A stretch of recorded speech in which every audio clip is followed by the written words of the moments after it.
suya para que nos ayude a comprender un poco, y seguramente estas molestias le daremos a lo largo de este tiempo para enfocarnos en cada una de las preguntas de la consulta popular. Pero arrancamos con una que ha causado zozobra, ¿no? Y vemos reacciones realmente que uno se pone a pensar desde el desconocimiento y dice, oye, parece que es muy grave lo que se está planteando aquí, la posibilidad de que los jueces constitucionales pudieran ser objeto de control político, en este caso, y planteada la pregunta así por parte de la Asamblea Nacional. Usted ayer hizo una publicación que yo dije ayuda a sincerar el debate, porque parece que hay que tomar en cuenta algunos otros aspectos, por ejemplo, legislación comparada o antecedentes dentro de nuestro propio país. Ayúdenos a comprender. Usted además es extraordinario para que la gente que no tenemos conocimiento podamos acercarnos un poco mejor a los conceptos. Bienvenido, doctor. Gracias, querido Álvaro. Un abrazo para ti, por supuesto, para todos quienes están en cabina y para la audiencia de la papaya. Sí, me ha llamado a mí también la atención, incluso escuchar comentarios de gente que hasta ha llegado a beneficiarse de los temas de los juicios políticos o de las cesaciones de tribunales o cortes constitucionales por esta vía, haciendo incluso gala de una, no sé si de una memoria selectiva o de una falta de memoria de lo que ha pasado en Ecuador y de cómo esta institución se ha regulado en el pasado para este tipo de altas cortes. La discusión que plantea Noboa no es una discusión nueva, no es una propuesta novedosa en el sentido de que sea la primera vez que en Ecuador se va a implementar o se busca implementar un mecanismo de control político, propiamente de juicio político, para los miembros de una corte o de un tribunal constitucional. En Ecuador, hasta la Constitución del año 98, se estableció claramente que era facultad del Congreso Nacional el enjuiciamiento político de los entonces vocales del Tribunal Constitucional. Y a nadie en esa época se le ocurrió decir que eso implicaba un atentado gravísimo a la independencia judicial. Y recuerdo yo que en el año 97 el Congreso nombra, ahí estábamos en un proceso igual constituyente, estábamos queriendo ver si dejábamos de lado la Constitución del 78, tantas veces reformada, viene la constituyente de Sangolquí con la Constitución 98, y en ese interín se nombra en el año 97 un tribunal constitucional que se supone debía tener 4 años de periodo fijo. En el año 99, gobierno del expresidente Maguad, ese tribunal constitucional fue cesado en funciones. ¿Se lo cesó por juicio político? No, sino como clásicamente ocurrido en el Ecuador, donde se levanta la mano y tú dices, declaro terminado el periodo de este Tribunal Constitucional, a la casa. Año 99, se nombró un Tribunal Constitucional nuevo. ¿Quién integraba ese Tribunal Constitucional, querido Álvaro? Porque hay que tener memoria. Entre otros, Hernán Salgado, el expresidente de la actual Corte Constitucional, que en una entrevista con Lenin Artieda hace un par de días... Ha sido muy crítico, ¿no? Una mentira de este tamaño, o sea, salir a decir que en Ecuador no ha habido un juicio político o un mecanismo de juicio político a miembros del Tribunal Constitucional. Cuando él me daba clase a mí en la universidad y nos enseñaba esto a partir de unos libros que además él tiene escritos, me parece francamente llamativo. Francamente llamativo. ¿Ya? Pero ahora, eso en Ecuador, en la Constitución 98, y ahora mismo, hoy Álvaro, hoy, Constitución 2008, que tanto defiende en ciertos sectores, hay juicio político a una alta corte, se llama Tribunal Contencioso Electoral, según el 131 de la Constitución, es sujeto de juicio político y nadie ha dicho ni pío sobre el tema de que ese tribunal pueda ser censurado e instituido hoy por la Asamblea Nacional. Pero además en el derecho comparado la cuestión tampoco es nueva.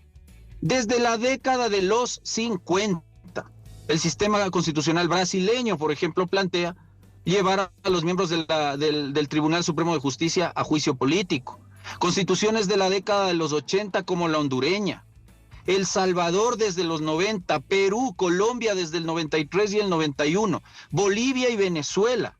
Es decir, tú miras Chile, Estados Unidos tiene mecanismo de impeachment para los miembros de la Corte Suprema de Justicia y a nadie a nivel regional se le ha ocurrido decir que en sí misma la figura del juicio político atenta contra la independencia judicial.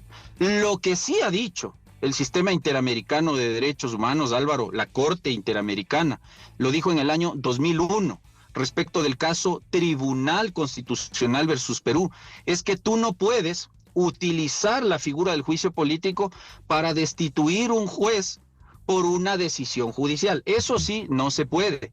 Pero controlar las incorrecciones, que sí que las hay también en esta corte, que no sean, digamos, fruto de una decisión judicial, tú sí puedes. Por ejemplo, el retardo injustificado en los casos.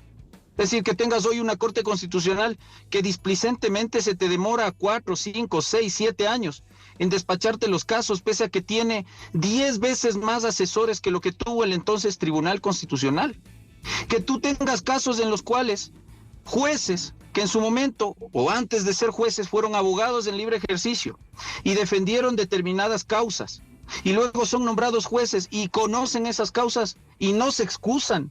Ese tipo de incorrecciones, ese tipo de ineficiencias en la prestación del servicio de justicia tienen y deben ser controladas y el órgano que está llamado a hacerlo es la Asamblea Nacional. Y por esa razón, objetivamente, lejos del debate coyuntural que se está dando por este impasse entre el gobierno, la Corte y la Asamblea, en el concepto, la propuesta del presidente Noboa no solo que no es novedosa, sino que no es irregular. Ok, efectivamente creo que en beneficio de la consulta hay que intentar abstraerse del momento, pero es inevitable que muchas personas tomen partido en función de lo que pasa ahora mismo y de las decisiones que pudieran considerar han sido hasta cierto punto negativas por parte de la Corte, y cada quien tendrá su lectura, sobre todo ustedes que son abogados, sobre todo ustedes que están lidiando con esta instancia, sobre todo ustedes que conocen a fondo cómo funciona, sus mecanismos, los tiempos en los que opera y cuántas veces no se ha dicho en este país que la Corte ha operado de manera ideológica. Y así como de un lado hay la presunción de que esto no sería bueno porque entonces en nuestro sistema político esto sería manejado de una manera negativa, también hay que decir que la Corte ha dado suficientes motivos para que haya quienes muestren descontento absoluto con que la Corte se mande sola y no le rinda cuentas. Entonces, el escenario es complejo, pero hay que orientar la discusión hacia, primer punto, es lo que usted nos aclara y habrá que insistir muchas veces, esto no es ninguna locura, no es novedoso, no es que esto es traído de los cabellos, y más allá del momento en el que se lo plantea, esto es algo que existió y que en otros lugares existe. Por lo tanto, esta no es la discusión. No se trata de que vamos a inventar el agua tibia. La discusión ahora, entonces, le pregunto, Ismael, es ¿qué tan pertinente considera usted que es al momento? Si es que esa decisión la toma el país en diciembre, como se ha anunciado, ¿usted considera que esto es y va a ser positivo? Es que siempre va a ser pertinente, Álvaro, que uno exija que los funcionarios públicos rindan cuentas. Los miembros de la Corte Constitucional no tienen, al menos a mi juicio, una corona para ellos, y solo ellos, estar exentos de esta clase de controles. Y claro, aquí hay colegas y hay gente que opina, muchos de ellos sin leer, muchos de ellos de manera deshonesta, indicando que no es que la Corte no tiene responsabilidades, dicen, no, la Corte enfrenta un régimen de responsabilidad de carácter penal si es que sus miembros cometen delitos. Pero evidentemente, pues Álvaro, ya sería el colmo que si delinquen no respondan. Pues. Es decir, si yo este momento me bajo del auto, saco un arma de fuego y le pego un tiro a alguien que está pasando por la calle, me van a pescar. Me van a llevar en flagrancia, me formulan cargos, me dictan seguramente prisión preventiva y estoy en cana hace rato. Si a un juez le pesca a usted delinquiendo, le tiene que procesar. Elemental. Pero el hecho de que la Constitución, en su artículo 431, establezca un sistema de responsabilidad penal al que nos enfrentamos todos cuando quebrantamos la ley, por si acaso, todos, ustedes en cabina, yo, todos quienes nos están escuchando, pues podemos enfrentar, Dios no quiera, evidentemente, una responsabilidad penal en el evento de violar la ley penal. Pero eso no enerva y no impide que usted tenga que también aplicar el principio constitucional de responsabilidad, que está además establecido en el 233 de la Constitución, y que determina que no existe funcionario público exento de la obligación de asumir sus responsabilidades en el ámbito que corresponda por los actos u omisiones cometidos en el ejercicio del cargo. Entonces resulta, solo pensemos en altas cortes. La Corte Nacional de Justicia, a partir de la Constitución 2008, pasó, obviamente ya no es sujeto pasivo de juicio político por una evidente razón.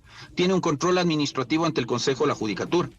Entonces, si un miembro de la Corte Nacional de Justicia o un juez de primer nivel o de Corte Provincial demora el despacho del caso de manera injustificada, si acepta incidentes en un proceso de manera injustificada, si comete infracciones en el despacho de las causas, si comete actos de corrupción, si incurre en error inexcusable, dolo, negligencia manifiesta, tiene que responder. Y lo hace ante el Consejo de la Judicatura con la aplicación de las sanciones que correspondan. Si el Tribunal Contencioso Electoral comete una infracción que implique incumplimiento de funciones, a juicio político, señor, ante la Asamblea Nacional y censura y destitución. Si la Corte comete una infracción de estas, ¿ante quién responde? Ante nadie, Álvaro. Porque no es sujeto de juicio político, porque como es un órgano extrapoder que no forma parte de la función judicial, no está sometida al control administrativo del Consejo de la Judicatura. ¿Sabe lo que hizo el correísmo mañosamente con la Constitución y la Ley de Garantías Jurisdiccionales? Poner al ratón a cuidar el queso. Porque lo que dice el 181 de la Ley de Garantías es que si se producen esta serie de incorrecciones en el desempeño de la magistratura constitucional, se inicia un procedimiento de autodepuración, es decir, el ratón a cuidar el queso. Si un miembro de la Corte retarda injustificadamente el despacho de un caso, ¿puede ser destituido hoy? Sí, puede ser. Pero ¿sabe quiénes deciden la destitución? Sus colegas. Y vuelvo a la historia porque hay que recordar.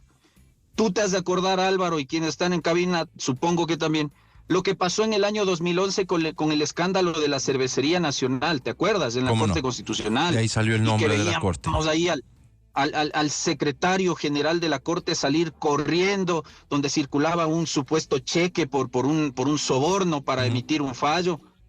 ¿Acaso ahí se aplicó el famoso mecanismo de autodepuración? Porque ahí debían haberse largado a la casa todos. ¿Se fueron? No. Entonces, perdón, en un país donde estas cosas no se revisan, no se controlan, no es bueno que uno se convierta en juez y parte, y eso es lo que tenemos hoy, y eso es lo que hay que eliminar, y eso es lo que está proponiendo el presidente. El presidente no está proponiendo destituir jueces por decisiones, pero sí que los jueces se hagan cargo políticamente de sus incorrecciones al momento de ejercer el cargo. Entonces, que si la ley te dice que tú debes despachar un caso en 3 o 4 meses, lo hagas en 3 o 4 meses, no en 3 o 4 años, porque si lo haces después de ese tiempo, justicia que tarda no es justicia. Que si la ley te dice que tú puedes seleccionar un caso para revisión en un término fatal de 20 días y que si no lo haces se entiende que no hay selección, y tú te pasas por la faja, como hace la Corte ahora, esa disposición legal, y seleccionas casos que están cerrados después de 3, 4, 5 años, reavivando cuestiones como el Yasuní, por ejemplo, donde el tema se cerró. Y resulta que se les ocurrió a los miembros de la Corte, a propósito de un caso que les llegó, reabrir el caso Yasuní con todo el efecto dañoso que generó en materia de recursos petroleros para el Estado. Gravísimo. Por orden de la Corte. Ese tipo de incorrecciones no se pueden seguir dando. Y ese tipo de cosas hoy no son revisables por nadie, más que por los mismos miembros de la Corte. Decir que un funcionario público no sienta que puede hacer lo que quiere, porque sabe perfectamente que no va a haber consecuencias de eso. Efectivamente. Querido Ismael, una última breve reflexión sobre esto que también vemos mucho, es la Corte Constitucional, es el último bastión de la democracia, es la garantía del equilibrio democrático, y por eso tenemos que garantizar que la Corte nadie le tope. Eso lo dicen, querido Álvaro, quienes obviamente defienden la Corte porque la Corte ha fallado sobre la base de determinadas agendas ideológicas. Yo concuerdo contigo en eso. ¿Qué pasaría si hoy tuviésemos una Corte de, valga la redundancia, de corte conservador? ¿La estarían defendiendo con la misma ferocidad con la que la defienden ahora? Es decir, ¿qué pasaría si la Corte no hubiese aprobado el matrimonio homosexual, fallando contra norma constitucional expresa? ¿Qué pasaría si la Corte no hubiese fallado el tema del aborto en casos de violación, fallando contra norma constitucional expresa que protege el derecho a la vida desde la concepción? ¿Qué pasaría si la Corte no hubiese fallado esa aberración de la niñez trans, que afortunadamente no tiene eco en la Asamblea Nacional, por suerte? ¿Qué pasaría si la Corte no hubiese salido con esa tontería de que tú puedes proponer habeas corpus a favor de los animales? Entonces, claro, obviamente, tú tienes también que ver las voces que defienden esta Corte y son las voces que plegan habitualmente a esta clase de agendas ideológicas.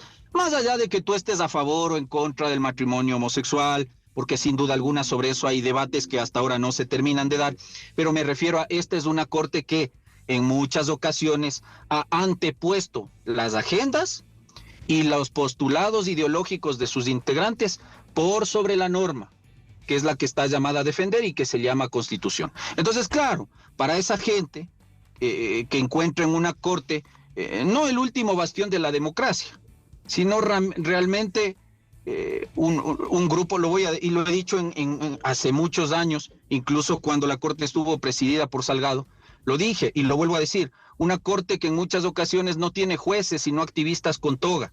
Entonces, claro, dependiendo de qué es lo que resuelva la Corte, tú la vas a aplaudir, o la vas a cuestionar, la vas a atacar, o la vas a defender. Podemos discrepar con las decisiones de la Corte. Yo discrepo habitualmente. Tú y Milton y Miguel habitualmente tienen la gentileza de invitarme al espacio en la mañana, a la revista informativa. Y ustedes escucharán que habitualmente mi posición es crítica respecto de la Corte. Y yo por eso no creo que la Corte deba desaparecer. No creo que haya que eliminar el sistema de justicia constitucional, no creo. Pero sí creo que la Corte necesita control. Sí creo que la Corte necesita hacerse responsable de sus incorrecciones. Y fundamentalmente, ojalá a futuro, pensemos bien a quiénes ponemos en la Corte. Eso es algo que yo sí, digamos, que sí le cuestiono al presidente Noboa hoy. Porque a inicios de este año, él tuvo la maravillosa posibilidad de poner 3 jueces en la Corte. Acuérdate que hubo proceso de renovación parcial. ¿A quiénes puso? Salvo el caso de Claudia Salgado, a 2 ex colaboradores cercanos del correísmo. Hoy estamos conociendo sus perfiles, así es. Y hoy estamos viendo. Entonces, hay que investigar a quienes se pone. Y no con eso estoy diciendo, porque ya saldrá quien diga, estás diciendo entonces que la Corte debe ser empleada de Carondelet. No estoy diciendo que el presidente debe alzar el teléfono y llamarle al presidente de la Corte y decirle, va a salir este caso, quiero que salga así. No.